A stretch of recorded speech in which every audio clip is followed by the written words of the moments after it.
Shalom saudara-saudara yang terkasih di dalam Tuhan Yesus. Hari ini kita akan belajar tentang satu topik berfokus kepada kemajuan Injil. Saya ulangi, tema firman pada hari ini adalah berfokus kepada kemajuan Injil. Mari kita membaca surat Filipi pasal 1 ayat 12 sampai 14. Demikian firman Tuhan. Aku menghendaki saudara-saudara supaya kamu tahu bahwa apa yang terjadi atasku ini justru telah menyebabkan kemajuan Injil, sehingga telah jelas bagi seluruh istana dan semua orang lain bahwa aku dipenjarakan karena Kristus.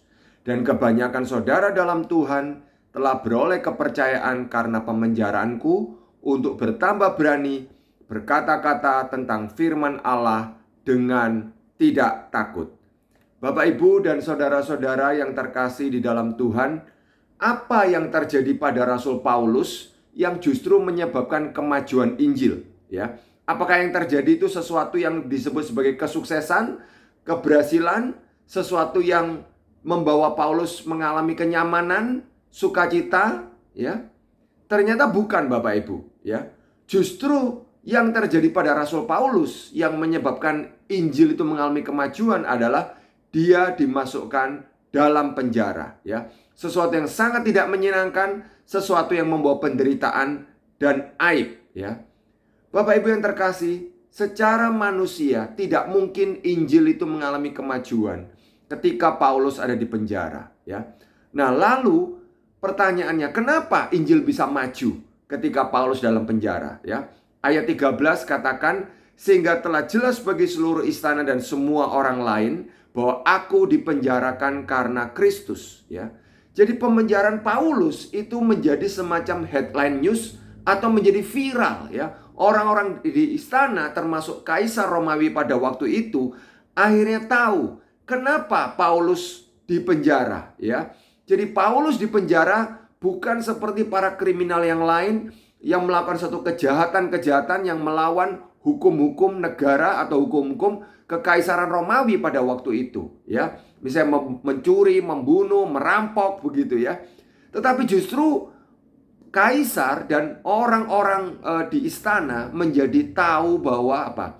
Paulus dipenjara karena memberitakan Injil, karena memberitakan Kristus yang telah mati dan bangkit untuk menebus dosa-dosa manusia, ya. Penguasa Romawi berpikir bahwa dengan memenjarakan Rasul Paulus, mereka bisa menghentikan pemberitaan Injil. Tetapi kenyataannya mereka keliru. Justru sebaliknya yang terjadi, yaitu Injil mengalami kemajuan, ya. Justru bahkan kaisar pun jadi mendengarkan Injil, ya. Pengawal-pengawal kaisar juga mendengarkan Injil. Orang-orang di istana raja dikatakan semuanya jadi mendengarkan kabar baik itu, mendengarkan good news, mendengarkan berita keselamatan yang ada di dalam Kristus, ya. Jadi Bapak Ibu yang terjadi, yang saya kasih, Injil itu seringkali mengalami kemajuan, justru mengalami kesulitan, masalah, penderitaan dan penganiayaan, ya.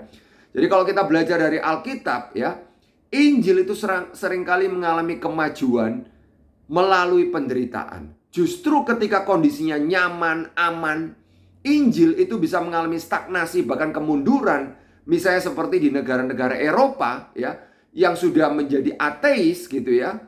Karena apa? Karena mereka mengalami kemakmuran yang luar biasa, ya. Nah, jadi Bapak Ibu yang terjadi, yang saya kasih, pemenjaraan Paulus itu bukan menutup pintu, sebaliknya membuka pintu yang mungkin tidak akan bisa terbuka jika dia tidak dipenjara, ya. Jadi tiap kali kita berpikir, wah ada masalah, ada kesulitan, ada penderitaan yang menyusahkan kita, ya, kita harusnya berpikir sebaliknya. Apakah Tuhan yang berdaulat itu mengizinkan saya mengalami masalah, mengalami penderitaan, kesulitan ini justru untuk menyatakan kuasa Allah, justru untuk menyatakan apa? Supaya kita boleh berfokus kepada kemajuan Injil dan tidak hanya memikirkan kepentingan-kepentingan sendiri, ya. Sekali lagi perhatikan Bapak Ibu, ya. Paulus tetap ada dalam penjara. Tetapi ketika Injil itu makin maju, Paulus bersukacita, ya. Paulus bersukacita bukan karena dia sudah lepas dari penjara, tetapi Paulus bersukacita karena Injil itu mengalami kemajuan, ya. Jadi, apa fokus hidup kita?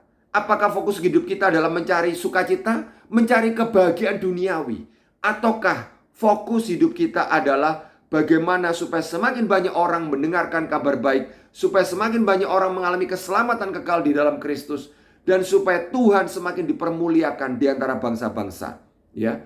Bapak Ibu yang terkasih, semoga kita tidak hidup bagi diri kita sendiri. Semoga kita sungguh-sungguh hidup bagi Allah. Dan semoga hidup kita sungguh-sungguh boleh Tuhan pakai untuk membawa kemajuan bagi Injil. Shalom Bapak Ibu yang terkasih.